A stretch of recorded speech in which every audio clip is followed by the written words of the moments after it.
Ποιος πήρε αχρίαστα πράγματα ποτέ μου? Παρ' όλα αυτά είναι η πρώτη φορά που θεωρώ ότι πήρα πράγματα που όντως χρειάζομαι.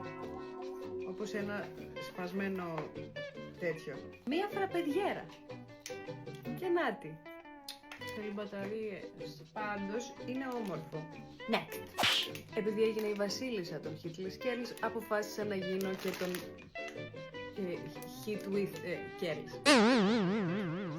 Εννοώ στο like, να μάθουμε να το κάνουμε και αυτό. Κοίτα, είναι 1, 2, 3, 4, 5, 6 τα μεγάλα, τα οποία κάθε ένα από αυτά εμπεριέχει διάφορα μεγέθη, οπότε θα δω τα σχετικά tutorials και θα κάτσω μέσα στο σουκού να μάθω ό,τι χρειάζεται για να τα κάνουμε αυτά εδώ. Έχει και αυτά εδώ τα τσιμπίδια που τα ήθελα ούτως ή άλλως, όντως χρήσιμη αγορά. Ένα κρεβάτι καινούργιο για τα μωρά, για τα σκυλιά μου δηλαδή. Θα το ανοίξουμε σε λίγο. Πήρα μια λευκή περούκα για τα γυρίσματα του Μια Ζαριά.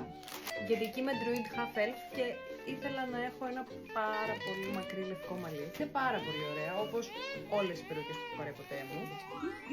Εδώ είναι μπολ για σκυλιά τα οποία τρώνε λέμαργα και εμένα η δικιά μου, η Χικάρα, είναι τόσο λέμαρκη που έχει φάει 2 φορές λιπονά. Και θα σας έχω και ένα μπάντλ εκπτωτικών κουπονιών έως 200 ευρώ.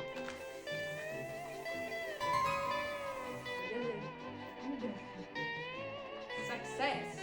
Αυτά λοιπόν ήταν τα ψώνια. Ό,τι θέλετε να δείτε με ρωτάτε κωδικό. Θα σας έχω βέβαια και φωτογραφίες δίπλα και μην ξεχάσετε το εκπτωτικό σας bundle.